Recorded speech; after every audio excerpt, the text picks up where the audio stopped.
Olá, seja muito bem-vindo ao programa Diálogo Aberto, sempre com você todas as semanas conversando sobre temas importantes e hoje não poderia ser indiferente.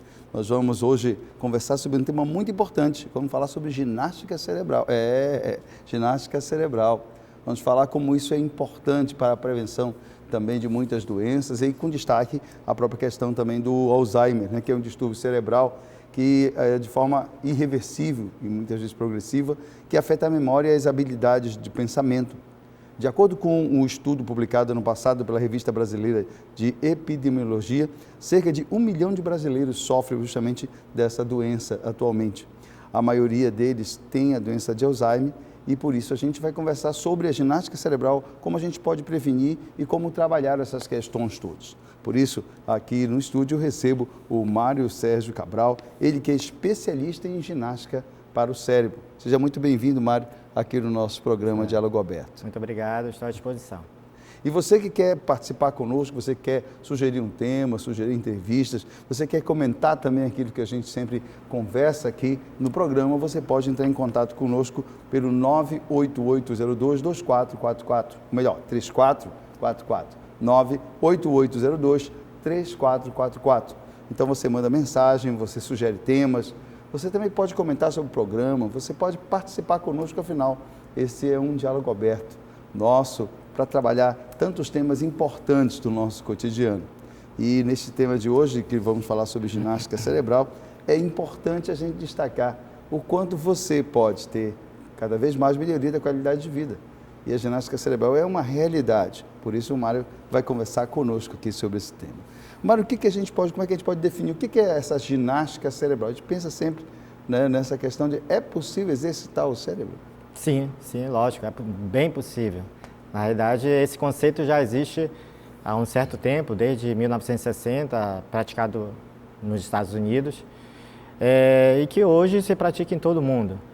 Então, o que é a ginástica para o cérebro? A gente pode comparar com uma ginástica para o corpo, né? Você vai numa academia, você vai utilizar várias ferramentas da academia para trabalhar várias partes do seu corpo, né?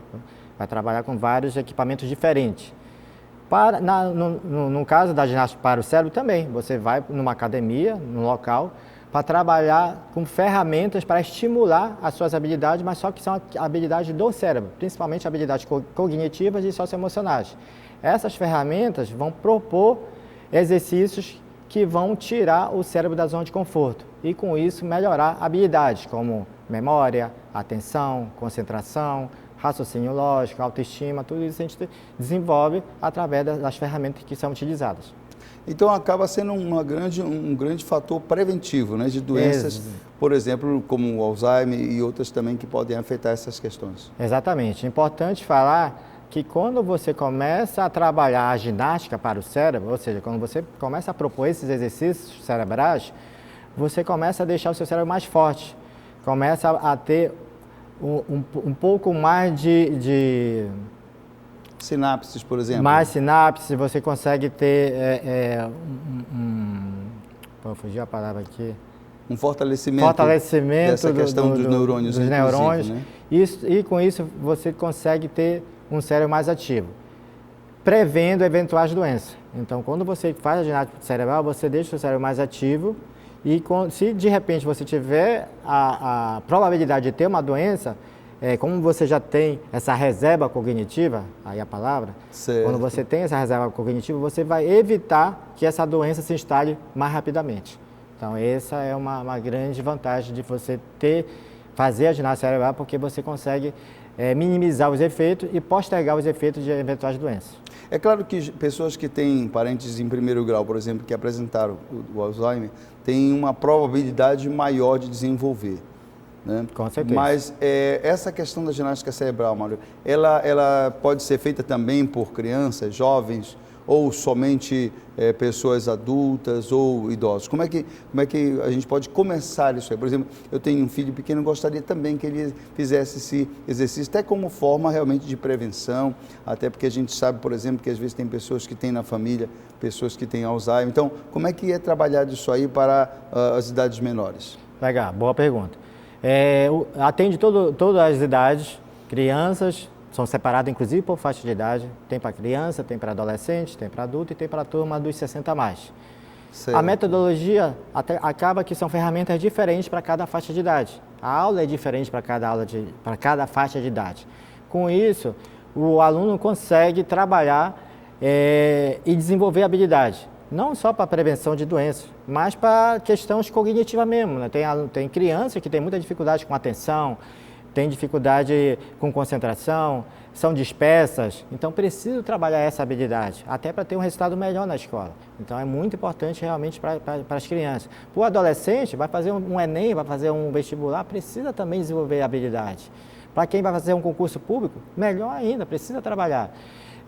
O adulto, geralmente o adulto também já está prevendo doenças, ou então precisa melhorar alguma performance num trabalho, também pode trabalhar essas habilidades no curso, né, na ginástica cerebral. E a terceira idade é a saúde mental. Então, ou seja, é um curso que atende todas as idades, todas elas têm um objetivo. A questão é que a gente falou das sinapses, que é essa comunicação entre os neurônios, Sim, né? sim. Mais especificamente, ela também é fruto da própria questão da qualidade de vida, né? Sim. Alimentação, Sim. exercício físico, equilíbrio emocional, né? Isso também é trabalhado e orientado nessa ginástica para o cérebro? O Supera, ele não é só um curso que trabalha habilidade. Ele, inclusive, é um curso na área da educação.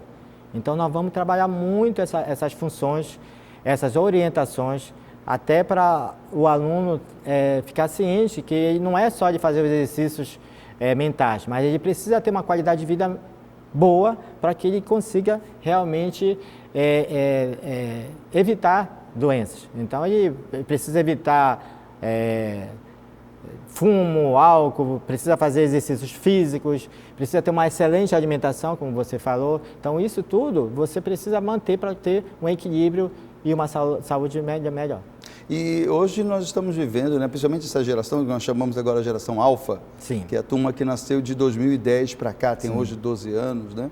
É uma turma que nasceu já na internet, digamos Sim. assim, né? Nasceu muito exposta nas redes sociais. Sim. Já nasceu, tem pais, por exemplo, que fazem até o que nós chamávamos até pouco tempo, né, desse enxoval do bebê, né, o baby shower, né, como a pessoa utilizam, né? Ele já aparece na internet, às vezes no ultrassom. Sim. Ele já está no Instagram do pai, da mãe, né? Então, essa turma tem um problema muito sério, por exemplo, não lê muito, né? Está muito ligado aos estímulos, principalmente a essa questão que envolve aí as redes sociais, Instagram e TikTok e tantas outras formas de estímulo que essa turma tem.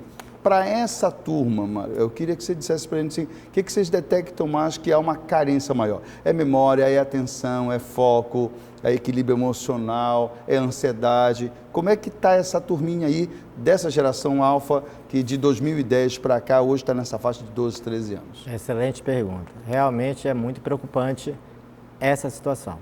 E é tudo o que você falou. Uhum. É falta de atenção, é pensamento acelerado, é querer tudo para agora, é ter ansiedade, é não ter nenhum pingo de atenção. Então, assim, lógico que com a evolução do tempo, com a tecnologia, você tem vários instrumentos que vão facilitar muitas coisas.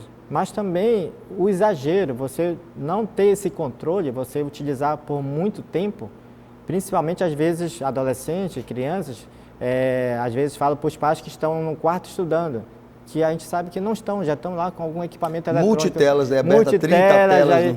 O pai chega, muda lá para a escola, mas está fazendo outra coisa, ou seja, o cérebro não se concentra, ele acaba fazendo várias atividades ao mesmo tempo, e não tem como você se concentrar assim.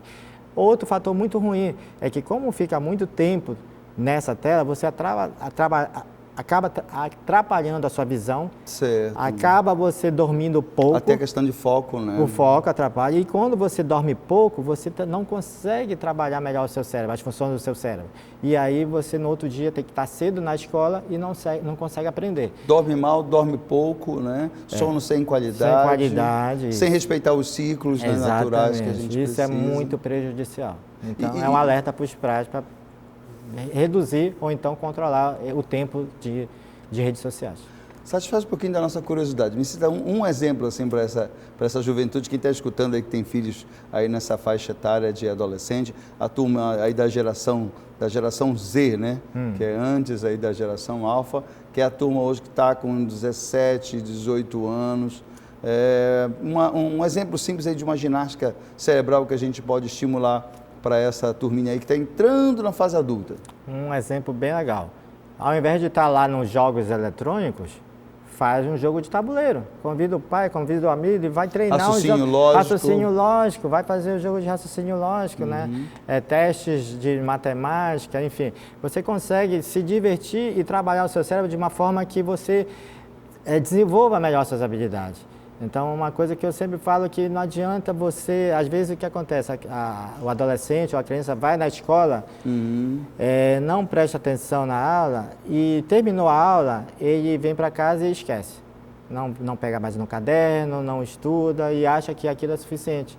Mas isso é o contrário, quando você está em sala de aula, você vai absorver o conteúdo ali, vai entender. Mas você só vai começar a consolidar se você em casa fizer a revisão e estudar. Aí sim você ter um bom período de sono também, né? Para que possa organizar tudo, né? Então, reduzir as redes sociais seria importante e trabalhar mais jogos de tabuleiro seria legal. Mário, aquela teoria das portas que a gente costuma dizer. Você está num lugar, diz, olha, eu vou pegar tal coisa no quarto. Você está na cozinha. Aí você sai da cozinha, quando chega no quarto, o que eu vinha pegar mesmo? Aí é muito comum você voltar, por exemplo, para a cozinha, para tentar recordar. Então, a gente vê muita gente narrando isso, inclusive jovens, gente muito jovem. A gente ouvia isso muito dos adultos, né? Principalmente adultos depois dos 40 anos. Só que eu vejo muitos jovens falando isso. Isso é fruto também de uma falta de uma ginástica cerebral? Sim, com certeza. É excesso de informações. A pessoa quer tanta informação ao mesmo tempo que você desligou daquele mundo e vai tentar fazer algo, mas é tanta informação que você tem no seu cérebro que ele não consegue você não consegue gravar. Então não há tempo suficiente. Há uma relação direta, por exemplo, com o ambiente, né? Exatamente. E para a idade mais avançada, às vezes é estresse. Você está tão estressado com tanta coisa que começa a ter perda de memória. E para a idade mais avançada, aí já é um pouco mais perigoso, já pode ser início de algum tipo de doença. Então é preciso investigar. Então todo esse trabalho de ginástica cerebral, quer dizer, tem essa questão mesmo na qualidade de vida, tem essa questão preventiva, mas para quem já está, por exemplo, com um processo de demência, ele também é indicado ou não tem mais jeito, é melhor entrar com intervenção medicamentosa? Sempre é importante ter as duas medicações, tanto medicação farmacológica e não farmacológica. É importante ter as duas. Para alguma pessoa que já tem a demência, é preciso primeiro que a gente faça uma, digamos, aula experimental, uma avaliação, até para saber se ele vai conseguir acompanhar as ferramentas. E se ele conseguir acompanhar, é importante sim que ele faça. Não que vai voltar a memória, não que vai ter um resultado tão grandioso assim, mas tem a questão... Estabiliza, né? Tem a questão de retardar os efeitos e também da qualidade de vida. A pessoa vai estar num contexto com outros alunos com dificuldade, vai conseguir trabalhar as emoções dele. Então, é muito importante trabalhar o afeto, a emoção, e isso a gente faz no curso. E a questão da família, quem dá o apoio, por exemplo, para essa pessoa que está sofrendo já algum tipo de desgaste nesse sentido, é importante também que ela participe, que ela acompanhe. Tem exercícios que são feitos também em casa ou somente lá durante o período de preparação de ginástica cerebral? Sim, a família é extremamente importante, ela precisa acompanhar. E tem várias pessoas que também, além do paciente, um membro da família também faz também, às vezes, o curso, ou então ajuda em casa. Mas o papel da família é muito importante, por questão de afeto, por a questão de você se preparar para esse momento. Muitas pessoas não estão preparadas para essa nova situação. Então, realmente é bom você ter conhecimento para poder aplicar em casa com a pessoa que já está com a doença acometida. Mário, quais são os sinais que podem levar a gente acende o sinal amarelo para essa questão da demência, para a própria questão do Alzheimer, né? Eu queria que você falasse um pouquinho sobre isso e depois, na sequência, eu queria que você também pudesse trazer para a gente uma dúvida, por exemplo. O Alzheimer, ele é uma perda da memória ou do caminho até acessar esse banco de memória? Então, legal. Duas perguntas bem legais. As pessoas que já estão com algum tipo de demência. Algum tipo de demência, na realidade, assim, deixa eu responder a primeira pergunta, Tá, ótimo, a última pergunta. Ok. A doença, o Alzheimer, quando é instalado, nós temos no nosso cérebro, todo mundo tem, duas proteínas, beta-amiloide e a tau, nome dessas duas proteínas, que quando elas não conseguem, o nosso cérebro não consegue, digamos, fazer a limpeza dela, elas se acumulam numa região do cérebro onde impede a conexão dos neurônios, ou seja, as sinapses. Certo. Com isso, o que acontece? Você começa a ter perdas de memória recente. Então, esse é o primeiro sinal do Alzheimer. Memória recente que você fala é no intervalo de quantas horas? Memória de tremória. Você acendeu Okay. o fogão aqui, o fogo, deixou lá a panela, foi fazer alguma coisa, de repente esqueceu. Você almoçou, depois saiu, opa, será que eu almocei? Então, isso são já são sinais. Esqueceu você e também você ficar meio perdido. Eu deixei meu carro no trabalho e fui embora para casa a pé. E não lembrei que meu carro estava lá no trabalho. Isso é muito preocupante. Tem uma idade característica desse tipo de situação? Sim, para quem já tem situações na família, geneticamente, certo. Porque tem tanto Alzheimer geneticamente e também, até a maior parte não geneticamente, é adquirido. Então, para a pessoa que já tem casos na família, que ela tem uma probabilidade de ter 4 vezes mais do que outra pessoa, que não tenha, é a partir de 50 anos, é mais cedo. E para aquelas pessoas que não têm caso na família, é a partir de 60, 70 anos que já iniciou esses primeiros sinais. Probabilidade de quanto, Mário, nessa condição que você colocou? Mais de 50%? De quem tem um parente de primeiro grau? É em torno de 50%. Quem tem geneticamente em torno de 50% e quem não tem nenhum caso na família, eu não tenho caso na família. Mas é para se preocupar, porque é quase 50% a chance dele ter também. E até por conta dessa situação toda, né? Sim. Por exemplo, quem tem prática de fumo, de álcool, quem dorme mal, por exemplo, ou dorme pouco, ou quem tem dificuldade para dormir. Então, são fatores de risco também. São fatores de risco também. Né? Você controlar a pressão é importante, a diabetes é importante você também ter essa... Então, essas doenças que são adquiridas, elas podem ativar ou até você ter uma correlação a você ter o Alzheimer em função de você já ter uma doença pré-existente, aumenta mais a probabilidade. Exatamente. Cardiopatias também? Cardiopatia também. Então, assim, é você ter uma vida mais saudável. E outra coisa que é importante é quando a pessoa está deixando de ser ativa, ou seja, está se aposentando. Esse período de pré-aposentadoria, antes de se aposentar, é muito importante. Então, seria muito, muito legal, muito importante se as empresas hoje tivesse um programa de educação para aquele funcionário, aquele servidor que está no período de se aposentar. Um programa de desaceleração. De desaceleração e informação. Certo. E orientação. O que ele precisa fazer até para não ficar acometido de certas doenças, principalmente doença degenerativa. Porque você vive no seu trabalho, você vive ativo, faz tanta coisa, e quando você aposenta, você já tem outro ritmo. E aí a quebra, às vezes, ela é muito forte, né? Isso. Você simplesmente acorda no dia, não tem mais nada o que fazer, não tem mais compromissos. Então, esse processo de desaceleração ele é importante nesse sentido, né? Exatamente. Para que você não perca o horizonte como um todo, mas tenha um encaminhamento desse E outro processo. fator que acelerou e acelera é a Covid, né? A Covid tem várias pessoas que, inclusive, estão nos procurando, que vinham apresentando um certo sintoma mais leve. Eu pego uma perda de memória aqui, outra ali.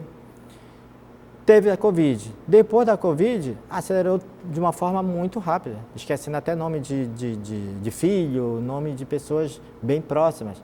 Então, ou seja, era algo que já estava instalado, mas estava aqui meio que adormecido, mas que com a Covid acelerou rapidamente. Um dos processos que entraram muito com a Covid, e agora nós estamos vendo também com aquela questão lá da guerra na área ali da Europa, né, da Ásia, foi a questão do medo, Mário. Isso também influencia. Ele é um fator também que acaba contribuindo para esse processo. com certeza. O medo, síndrome do pânico, processos depressivos, são terríveis. Eles são processos depreciativos que ele pode encaminhar, se não for bem tratado, por uma doença maior ou até uma doença cerebral, como o Alzheimer, com certeza. Nesse caso, Mário, pegando um pouco dessa história, quando a gente trabalha a questão do medo e, por outro lado, como você trabalha um outro elemento extremamente importante nesse processo, não só de qualidade de vida, mas de percepção de horizonte, de fomento mesmo, de esperança, que é a questão da espiritualidade.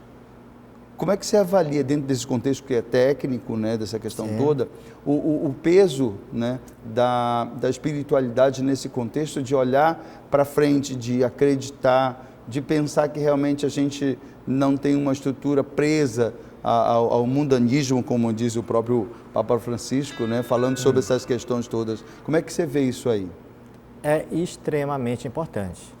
As pessoas que têm a sua fé, que são religiosas, que creem em Deus principalmente, e que oram, e que rezam, essas pessoas, elas conseguem se concentrar, elas conseguem ter uma resposta melhor a qualquer doença, porque você orar, você rezar, você pensar em Deus, você está pensando positivo, você traz informações positivas para o seu cérebro.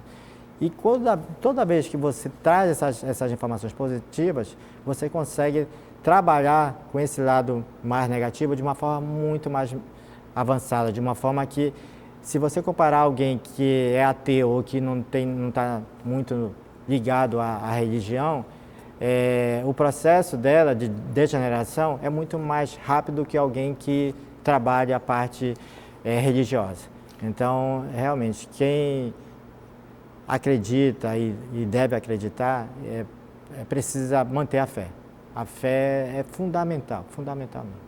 Até porque dá um contexto realmente de fortalecimento dessa questão da esperança, né? Sim. Eu consigo, né? Eu tenho apoio, eu tenho em quem acreditar, eu tenho em quem confiar, né? Então, esse ponto também é importante, que o próprio cérebro ele também recebe esse processo também, né, digamos assim, de estímulo, né, nesse contexto, né? E outra situação é que, por exemplo, alguém acometido da doença, chega um tempo e pouco tempo, que ela não tem mais, ela precisa de alguém para cuidar dela, ela precisa ter alguém para poder fazer as coisas por ela, então ela não vai depender de si, ou seja, então se ela não tiver essa fé, ela sempre vai precisar de uma pessoa do lado dela para orientar e para ajudá-la. E a fé vai ajudar ela nessa nova etapa, digamos assim, de vida. Que é um processo degenerativo muito complexo, muito, muito difícil. O que a gente pode fazer trazendo para um campo muito bem prático mesmo, Mário? Para uma pessoa que está em casa, que tem essa questão da própria questão do Alzheimer, ela precisa ter esse aspecto comunicativo com a família, né? Ela precisa ter esse aspecto de estímulo para essa questão, até porque a doença, como a gente sabe, ela é degenerativa, né? Mas ela pelo menos pode gerar qualidade de vida ainda para essas pessoas, dentro daquilo que ela ainda consegue ainda ter de comunicação com o mundo, de comunicação com as pessoas. Quando está ainda no início, tem três processos, digamos assim, que são extremamente importantes, porque até vão retardar os efeitos, vão até melhorar a qualidade de vida, que é o estímulo cognitivo, que é você fazer ginástica para o cérebro ou fazer exercícios que convidam o cérebro a pensar.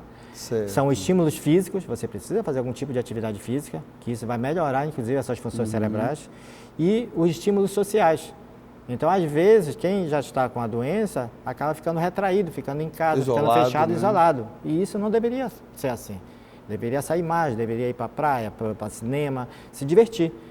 Porque se você não tiver com esses três processos trabalhando, aí sim, aí a rapidez tendência, né? com que a doença vem é muito rápida, é muito intensa, digamos assim. Mário, já em termos de encaminhamento para o final da nossa entrevista, quem quiser saber mais sobre ginástica cerebral, sobre essas questões todas que a gente colocou aqui, que trouxe esse aperitivo aí para a turma, quem que a gente pode procurar aí no pessoal do do Supera, por exemplo, que possa ajudar nesse sentido de orientação e, quem sabe, até fazer um programa, né, de ginástica cerebral, né, como você falou aí, dependendo da idade, tem um programa específico, né, uma forma de trabalhar essas questões todas. Como a gente entra em contato e com quem a gente pode falar sobre isso? Legal. O Supera é uma rede de franquias, tem em todo o Brasil unidade, então quem está aqui em Belém pode procurar a gente e quem está em qualquer outro estado também pode, porque em todo capital tem unidade Supera. Aqui em Belém nós temos 2 unidades, tem no Marizal e tem na Batista Campos. No Marizal você pode entrar em contato com o telefone de lá, que é o 3353-9267. Pode falar um pouquinho mais devagar? 3353... 3353... 3353-9267. 9266. Esse é o telefone de lá do Supera. Isso, e pode ser também pelo celular. Pelo uma site. Sequência de 6 números 207, é zap celular. E tem também as nossas redes sociais. Tem o Facebook e tem o Instagram que você pode entrar em contato Supera Belém. Mário, queria te agradecer, viu, pela presença aqui. Um abraço a todo o pessoal do Supera. Legal. Né, para a gente realmente ter cada vez mais pessoas interessadas em buscar. Estamos vivendo tempos ainda bastante complexos, né, além de todas as questões que envolvem ainda a nossa necessária preparação e habilidade para trabalhar com a questão da tecnologia, principalmente nós que somos das gerações anteriores, que viemos de um mundo mais analógico e estamos sobrevivendo, digamos assim, nesse mundo digital, com todas as coisas boas que trazem, sem dúvida alguma, mas também com todos os riscos, né, que são essas questões todas. Né? Então, te agradecer e desejar realmente muito sucesso nesse trabalho, ajudando as pessoas também nisso. Mas eu queria fechar com uma dica prática que você pode dizer para quem está assistindo, de 8 a 80. O que é um bom exercício para exercitar o nosso cérebro? Um excelente exercício é você aprender algo novo. Se for todos os dias, melhor. Então, você aprender uma língua nova, você fazer um exercício que seja novo, você aprender uma palavra nova, isso é bem legal. Outro exercício bem importante é você fazer algo novo. Então, por exemplo, se eu vou andando de frente, por que eu não posso andar de costas? Lá em casa, fazer esse exercício. Escovar o dente com a mão esquerda. Tudo que você possa fazer que seja diferente, você vai ativar novas conexões do seu cérebro. Então, isso é importante, porque às vezes você está tão na zona de conforto, faz tudo muito parecido, tudo muito igual, e isso deixa o seu cérebro sempre na zona de conforto. E isso, de repente, pode ocasionar doenças. Então, você precisa ativar o seu cérebro, você precisa fazer algo novo. E fazer algo novo é fazer coisas diferentes, que force o seu cérebro a pensar. Ou fazer de uma forma nova aquilo que se faz todos os dias. Exatamente. Né? Que você colocou, né? Isso. Se eu vou todos os dias no meu itinerário para o trabalho, né, pegando a rua X, a rua Y, amanhã eu vou experimentar pela rua Z. Exatamente. Né? Exatamente. Amanhã eu posso mudar o lugar onde eu almoço, ou mudar a comida, né? Ou aprender uma música nova. Isso. Né? Então, são coisas muito interessantes e, teoricamente, muito fáceis. Né? Exatamente. A gente conseguir. Basta ter força de vontade. Isso. Exatamente. Mário, obrigado pela sua presença aqui conosco. Mais uma vez, sucesso aí para todo o trabalho que você desenvolve. E você que nos acompanha, olha, faz exercício, viu? Escova aí o dente com a mão esquerda, aprende uma música nova, canta, cria, né? Cada vez mais aprenda a amar diferente, né? Aquelas pessoas que você traz alguma coisa boa, né? Manda aí uma mensagem pelo WhatsApp, né? Um emoji aí bacana para a gente poder realmente, cada dia, estimular o nosso cérebro para ser cada vez melhor, pelo menos evitar que a gente se encontre com o alemão muito cedo. Né? Isso. Isso é importante. Então, um grande abraço, viu, Mário? Obrigado você que nos é. acompanha. Vamos a um rápido break e a gente retorna daqui a pouquinho com mais uma entrevista, mais um tema importante para você aqui no Diálogo Aberto.